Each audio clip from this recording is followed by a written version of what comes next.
gosto por esse tipo de atividade, né? Porque eu fui professora durante muitos anos na universidade e precisei deixar a universidade por circunstâncias pessoais, né? E é um lugar de onde eu nunca queria ter saído como docente, porque eu gosto muito de dar aula.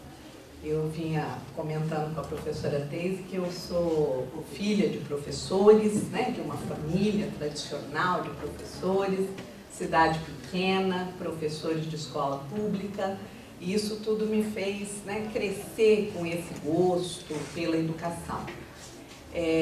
Por isso mesmo eu fiz pós-graduação em psicologia escolar e pretendia trabalhar só com educação.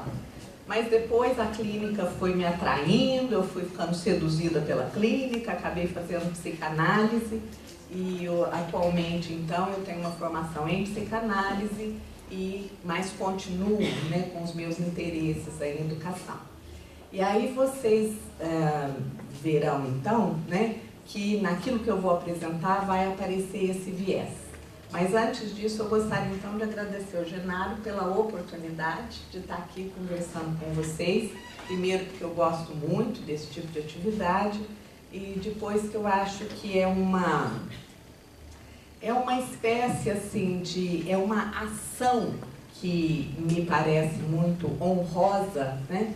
Quando a gente consegue reunir um pouco do conhecimento que a gente vem adquirindo e construindo ao longo do nosso percurso e passar e transmitir, né, para as pessoas que têm interesses afins ou que estão começando, ou para criar interesses em quem ainda nem sabe o que vai fazer depois da faculdade. Então, eu acho que é uma atividade muito interessante essa, né? Então, agradeço a oportunidade, viu, Genaro? Bom, eu estou dizendo para vocês, então, que a minha formação é dupla e que na minha fala vai aparecer esse viés, porque eu vou falar a respeito de educação, da relação professor-aluno, né, sob a ótica da emoção, sob a ótica dos sentimentos, dos vínculos afetivos que percorrem esta relação, né? Essa relação de aprendizagem. Eu chamei a minha palestra e o título dela é Prazer e Desprazer no Processo de Aprendizagem. Eu disse para o Genaro que eu só conseguiria vir, né, aceitar o convite dele, se eu pudesse trazer uma palestra que eu já tinha preparado.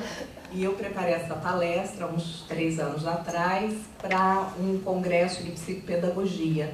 E me sinto muito à vontade para reproduzi-la, porque ela continua muito atual, né? E eu vou começar, gente, trazendo para vocês um trecho de um filme que eu tinha colocado como último slide, mas eu resolvi começar pelo fim, né? Fazer uma inversão aí, quase como assim para criar um clima, porque eu vou falar do clima emocional como importante para o desenvolvimento do conhecimento, da aprendizagem, né? Então achei interessante também começar por aí.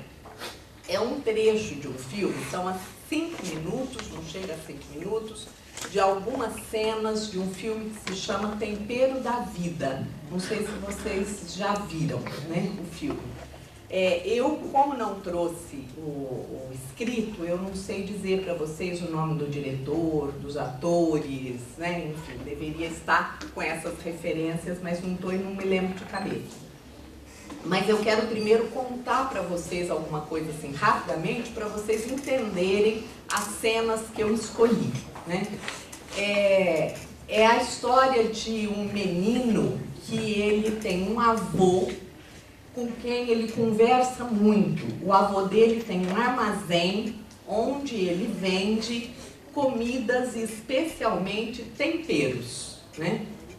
E aí este neto conversa muito com o avô a respeito da vida e a respeito dos temperos. Por isso o filme se chama Tempero da Vida. Então, numa primeira cena, aparece este neto, criança ainda, estudando junto com o avô coisas a respeito dos astros. E o avô vai então relacionando os astros com temperos, né? Com sal, com canela, e falando coisas a respeito disso. Eu escolhi essa cena porque eu penso que está ali retratado o clima emocional propício à aprendizagem. É quando existe muito afeto, muita troca de motivação e interesse.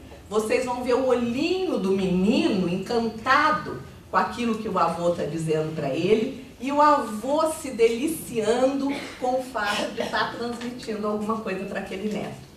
Se nós pudermos, em educação, de alguma forma, manter este clima de gosto por aprender e de gosto por ensinar, a gente já vai estar prestando um enorme serviço para a educação, né?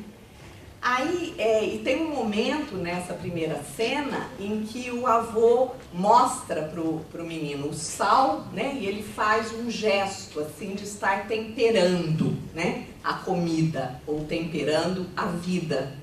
E aí depois esse gesto passa a ser um gesto de comunicação do avô com o neto. Toda vez que eles se encontravam, sabe como a gente tem, sei lá, um assobio, alguma coisa, né, de cumprimento, o avô fazia assim para o neto, e esse era um gesto.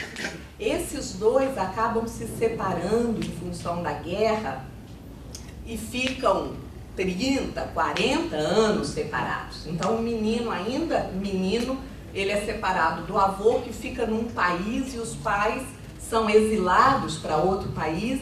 Eles não podem se visitar, né? Era perigoso para o avô ir visitar o neto e o neto visitar o avô, exatamente por conta de uma questão política, que o neto, obviamente, não compreende. Ele só sabe que o avô está sempre dizendo que vai e nunca pode ir, nunca chega e nunca vai, né?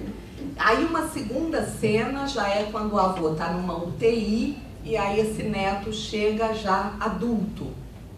E ele vai se encontrar então com o avô, onde ele faz esse gesto que ele já não está mais falando, né? O avô, é uma cena muito tocante, embora ela seja curtinha. Essa cena eu escolhi mais para falar a respeito do quanto que permanece em nós aquilo que nos toca, aquilo que tem sentido, aquilo que tem significado. Então, quando nós, como professores ou como educadores, transmitimos algum conhecimento, ele será mais guardado, mais cuidado dentro de cada aluno, assim como é dentro de cada um de nós, quando ele é transmitido com sentido, com significado e com afeto. Então, este gesto é um gesto que permanece ao longo da vida, ainda que avô e neto tenham se separado, eles ainda se comunicam com este gesto. Muitos de nós aqui, eu acho que todos vocês sabem disso, o quanto que os nossos professores mais entusiasmados com o conhecimento tocam o nosso coração, antes de tocar a nossa cabeça, ou a nossa razão, né? Tem um texto muito bonito do Sérgio Rouanet, que se chama Razão e Paixão. Eu gosto muito, muito desse texto, está num livro que se chama Os Sentidos da Paixão. E ele fala sobre essa diferença, né, entre razão e paixão. E se a gente não tem, né, se a área da razão ela não está ativada junto com uma paixão, ela tende a ir desaparecendo, ela tende a ir sumindo, né? Tem uma escola de inglês em Ribeirão que tem um slogan que eu gosto muito, que é o seguinte: to teach is to touch the life forever. Eu acho muito bonito esse slogan, né? De fato, esse trocadilho teach e touch, né? É algo que faz sentido dentro daquilo que eu estou falando para vocês, né? Ensinar é tocar a vida ou tocar o outro para sempre. Na terceira cena que vai aparecer no filme, ele reaparece, o neto está de novo no armazém, né, que já está abandonado, em que o vô tinha os temperos, e ele então faz uma composição como se fossem ali astros, e assopra assim, aqueles astros passam a vagar ali, né, por aquele espaço. Porque este neto se tornou astrônomo, né? Ele passou a estudar astronomia e se tornou assim um expoente dentro dessa área, né? Então essa última cena também é muito bonita. Vamos ver se eu consigo passar aqui para vocês. Pelo menos a hora que nós testamos aí deu certo.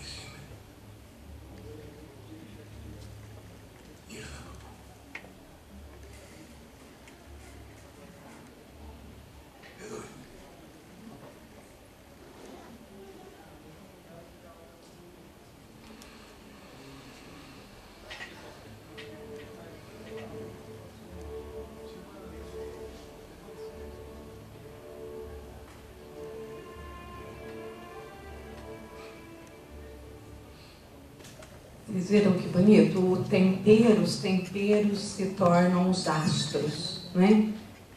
Pensando que ele é um astrônomo famoso, então essa é a ideia, né? De que aquilo que veio na vida dele com tempero, com amor, com afeto, com gosto, né? Aquilo fica na vida dele para sempre e se transforma em conhecimento, né? Então essa é a ideia que eu quero passar para vocês, sabe? A ideia de que o conhecimento se faz, né, por intermédio do... Deixa eu voltar aqui. Por intermédio do afeto. Isso.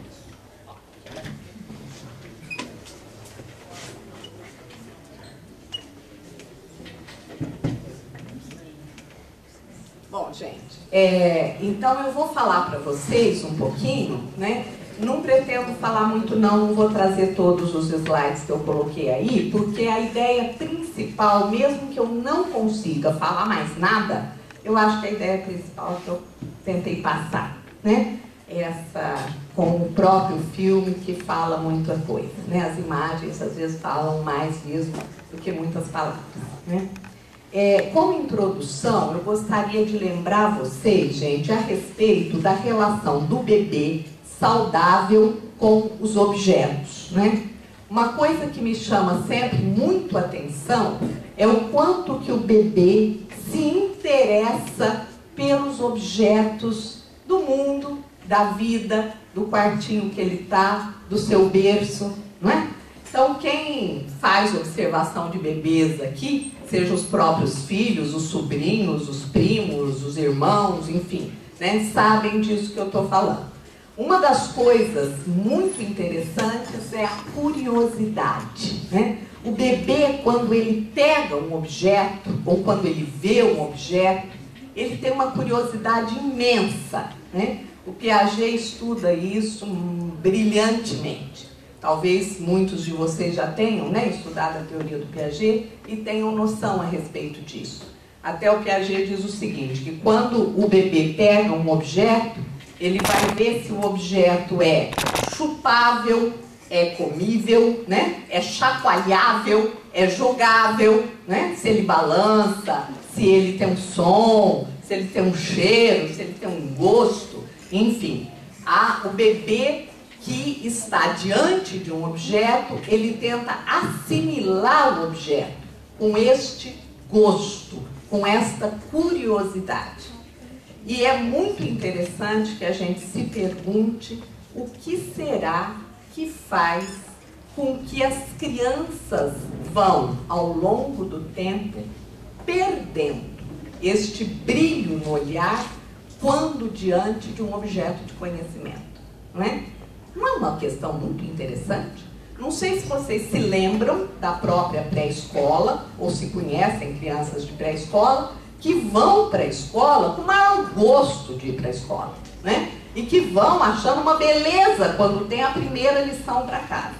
Daí um pouco a coisa já começa a ficar chata, e mais chata, né? E a criança começa, ai meu Deus, que hora que vão chegar as férias. A criança, quando é pequenininha, ela chega a não gostar de férias, né? Ela quer a aula, ela quer a escola. E o bebê nos mostra isso, que o ser humano, ele tem em si um gosto pelo conhecimento. Então ele tem curiosidade, ele tem uma procura, o bebê busca o objeto, ele busca o conhecimento. Vocês já devem ter tido experiências desse tipo, que é muito interessante, quando a gente às vezes dá um brinquedo para uma criança muito pequena, ela, dependendo do brinquedo, ela se interessa mais pelo papel, pela caixa em que estava o brinquedo, do que pelo próprio brinquedo, não é? Se ele for muito sem graça o brinquedo, vai ser mais interessante a cor do papel, o barulho que o papel faz, né? Ou a caixa que ela pode empurrar, ou que ela pode entrar dentro, ou que ela pode pôr na cabeça, enfim, aquela liberdade que ela tem para estar com aquele objeto. Às vezes a criança, quando tem algum brinquedo que anda sozinho, fala sozinho e, enfim, né, mexe sozinho, acontece sozinho, às vezes a criança, se é muito pequena, ela se assusta. Ela não vai em direção ao objeto, ela se assusta, né? O objeto que chama a criança é aquele que permite uma exploração. E isso eu acho importante estar lembrando vocês, porque se a gente consegue, com conhecimentos abstratos, podermos despertar este mesmo gosto, esta mesma curiosidade, esta mesma procura, então nós estaremos sendo melhores educadores, né? Acho que é bom se lembrar disso sempre. Então, voltando ao bebê, curiosidade, procura, atenção, concentração. O bebê se concentra no objeto de estudo dele. Vocês já viram o bebê que descobre as próprias mãos? Ou o bebê que descobre o pé? Não é? Aquele passa a ser um objeto maravilhoso que ele tem diante de si e que ele vai tocando, e que ele põe para frente, e que ele põe para trás, e que ele vai para o lado, e que ele se balança para lá e para cá. Enfim, com atenção e com concentração. A investigação, não sei se vocês se lembram, uma das passagens mais interessantes do Piaget é quando ele fala de um momento na vida do bebê, a criança um pouquinho mais velha, já entre um ano e meio, que ela faz o que ele chama de experiências para ver. Então, por exemplo, você dá uma tampinha, né, na mão da criança, que está num cadeirão, por exemplo, ou uma colher para ele joga, né? Você pega, dá na mãozinha dele, o que ele faz? Ele joga de novo, né? Aí ele joga um pouco mais forte. Aí ele joga para o lado, você devolve para ele. Ele joga para o outro lado. Aí ele joga para trás, aí ele joga mais longe, aí ele joga mais perto. É isso que o Piaget chama de experiências para ver, né? Ou seja, eles são pequenos cientistas, investigadores.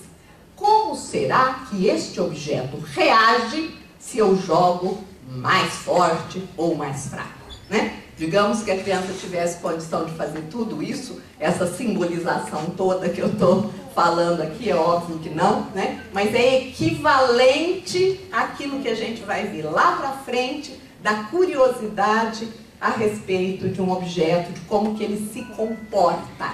Então, diante ali naquele período que o Piaget chama de sensório motor, em que a criança está em contato direto com o objeto, se concentra nele, dá atenção a ele, tem curiosidade, se concentra e investiga.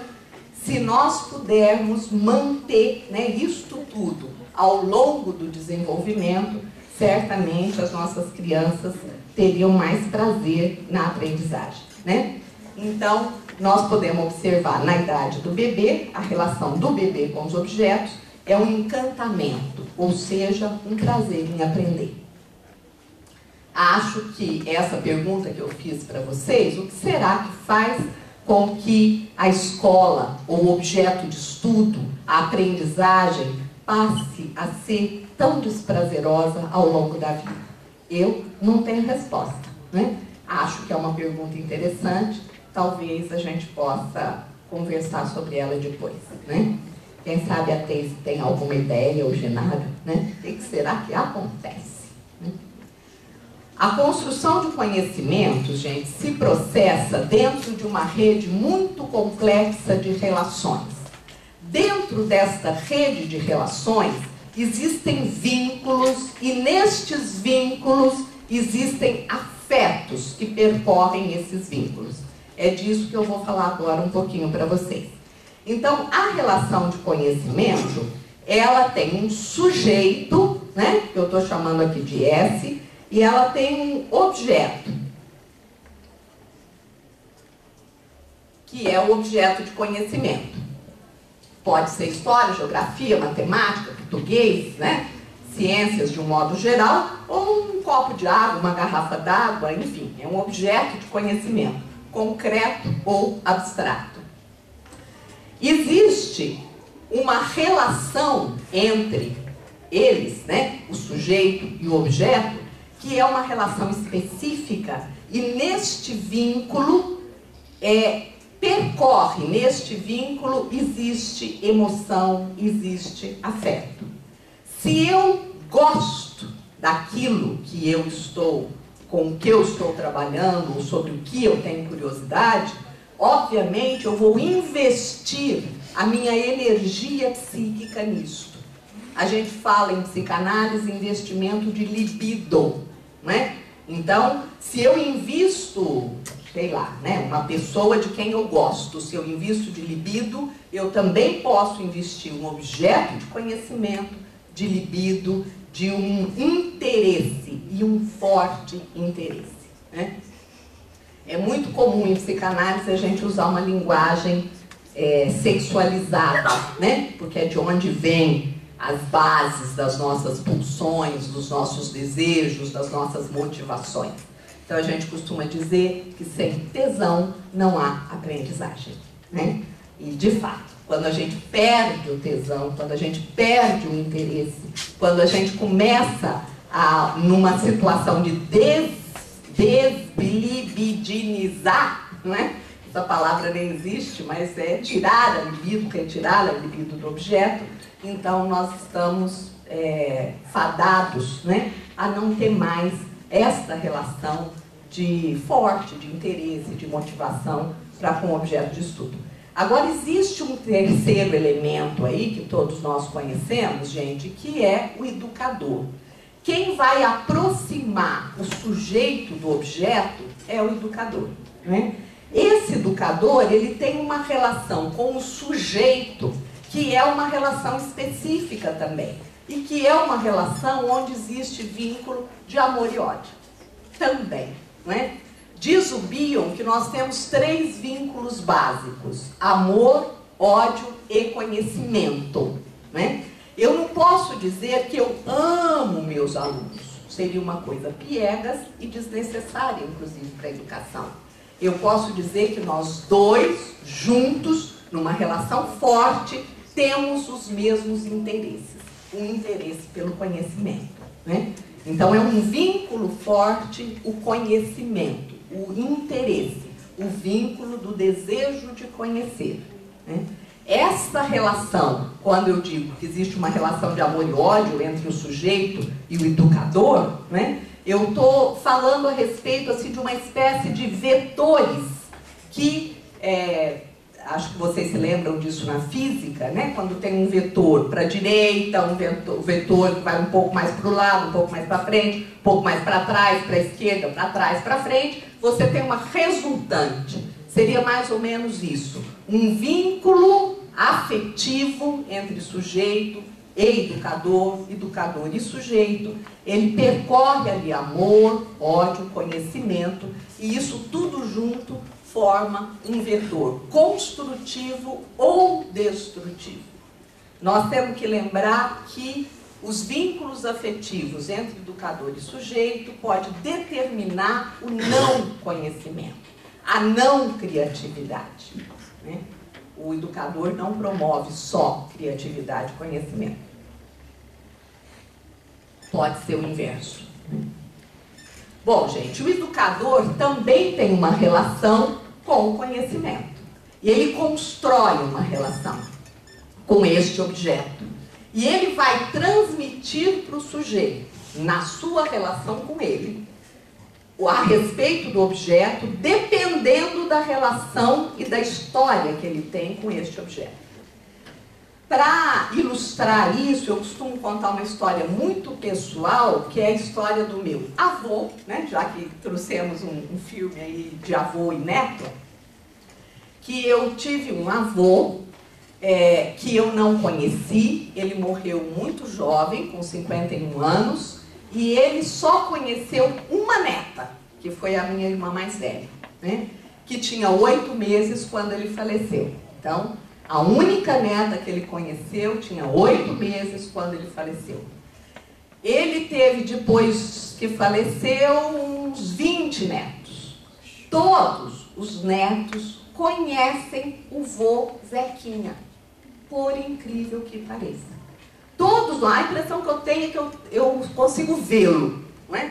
Tal é a forma como os filhos transmitiram aos filhos, né, este avô.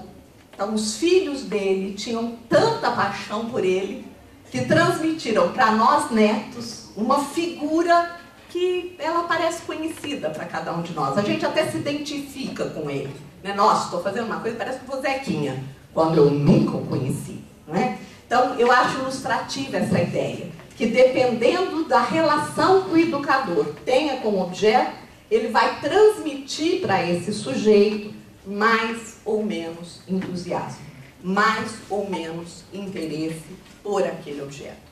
Por isso que é muito importante, dentro de uma faculdade de educação, que a gente tenha noção dessas coisas que são básicas, mas importantes de serem lembradas, porque se nós, cada educador, não construir um conhecimento com o seu objeto de estudo que seja de entusiasmo, de motivação e de gosto, ele também vai ser um professor que não tem isso, né? Não tem isso na alma. Não tendo isso na alma, não tem como transmitir para o outro, né? Aí entra um vínculo que o André Green, que é um psicanalista, chama de vínculo desobjetalizante. É quando, em lugar de você investir o objeto de uma energia, você desinveste. Ele passa a não ter significado. Passa a ser uma coisa vazia, né?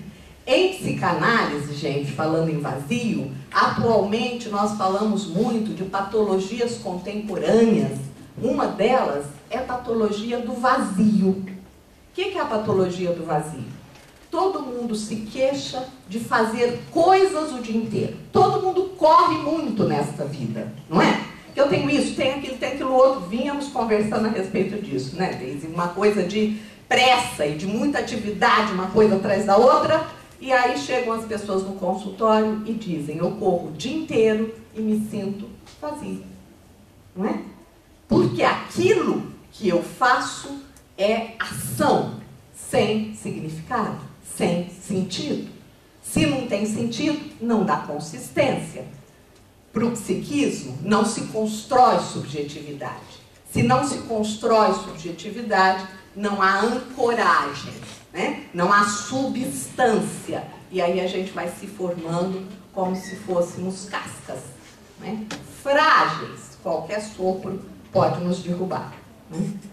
Bom, gente, só para lembrar, né, que este sujeito que recebe o conhecimento, que constrói o conhecimento na relação com o objeto, ele tem relação com muitos outros sujeitos, né? Este educador também, né, com muitos outros educadores. Isso daí eu vou deixar para a Teise, que diz respeito mais à administração, né? E o objeto também tem relação com muitos outros objetos. Essa questão do objeto em relação com muitos outros objetos diz respeito à relação famosa interdisciplinariedade, não é? Então, cada objeto de conhecimento está associado a muitos outros, e quando o professor tem esta noção desta relação, ele também consegue transmitir mais para os alunos essa beleza, né, que é a rede de relações. Para falar um pouquinho do clima emocional, os afetos estão presentes nessas relações e interferem diretamente na construção do conhecimento, uma vez que são responsáveis pelo clima emocional, que é a base sobre a qual o conhecimento é ou não construído. Então, o clima emocional é uma base sobre a qual nós construímos o conhecimento. Esse clima emocional, que é propício à criatividade, é o que permite a oscilação entre fragmentação e integração. Supõe tolerância à ignorância, ao erro, à dúvida e à obscuridade, né? O clima emocional propício à criatividade, gente, que é essa oscilação entre integração e fragmentação, diz respeito mais ou menos ao que a gente viu no filme. Aqueles temperos todos, ou aqueles astros todos espalhados, eles se juntam numa rede que tem um sentido, não é? Então, a oscilação entre fragmentação de elementos e constituição de uma integração de elementos, isso traz criatividade. Se trata de uma situação, de um clima, em que em lugar de você ter persecutoriedade, que é medo de juntar coisas, você tem incentivo a reunir ideias, novos vínculos entre os objetos, né? Então, o clima emocional propício é aquele que supõe tolerância à ignorância, ao erro, à dúvida e à obscuridade. É óbvio que quando nós estamos abertos à ignorância, ao não saber, mais condição nós temos de construir qualquer tipo de conhecimento. Toda vez que nós dizemos, né, para nós mesmos que a gente já sabe, obviamente fechamos toda a condição de ampliar conhecimento. Tem uma espécie de brincadeira, sabe, que a gente faz em psicanálise, que eu acho muito interessante, que o Bion também diz o seguinte, que quando algum estímulo entra na nossa mente, ele cai como se fosse num contínuo em que tem mais Y de um lado e menos Y de outro. Ele usa esses termos por conta de uma insaturação. Y, X, né, enfim, letras quaisquer, alfa, beta, ele usa esse tipo de símbolo, exatamente porque não são nada, podem ser qualquer coisa, né? Mas esse aí é muito interessante porque ele diz que ele cai, né, dentro desse contínuo, que é menos Y ou mais Y, e a gente vai interpretar aquele estímulo de acordo com o lugar neste contínuo que ele cai. Este mais Y diz respeito ao que ele chama de algo que é mais consenso, que a gente se pergunta, que a gente duvida, será que é isso mesmo? Será que o que eu estou enxergando é isso mesmo? Será que isto daqui é um copo mesmo? Será que é água? Você se pergunta, você investiga, né? O menos Y é quando você já sabe. Isso com certeza é um copo de água. Em termos emocionais, isso vai para o lado do delírio e da alucinação. As pessoas veem coisas sem se perguntar se realmente o que estão vendo é o que estão vendo ou não, né? Isto daqui vai mais para o lado da saúde mental, ou do que se chama socialismo, em contraposição a narcisismo. Mas por que é que eu estou dizendo isso para vocês? Que a história da brincadeira. O mais Y, como é que é o Y em inglês? Como é que a gente fala Y em inglês? Não é Y? Y. E o que é o Y em inglês? Por quê? Não é interessante isso? Talvez não tenha sido por acaso, porque ele usou menos Y e mais Y, né? Então, quanto menos porquê, mais alucinação, mais delírio. Quanto menos porquês, mais doença mental.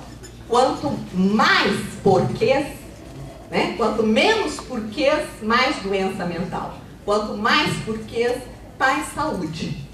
Mas a gente duvida, tá? Podemos discutir isso depois. Essa é a ideia de que o campo propício para a criatividade tem uma tolerância à ignorância, ao erro, à dúvida e à obscuridade. O contrário é o clima persecutório, em que predominam movimentos emocionais de ataque e defesa. Olha, gente, essa é uma outra ideia psicanalítica que é assim, quase que matemática. É óbvio que se eu me sinto atacado, qual que é a primeira reação? É de me defender, não é? Então eu coloquei aqui, ó, instrumentos de massacre com escudos protetores. Toda vez que o educador usa instrumentos de massacre, ele terá do outro lado escudos protetores. Quando não, instrumentos de ataque também, que vão gerar no educador escudos protetores.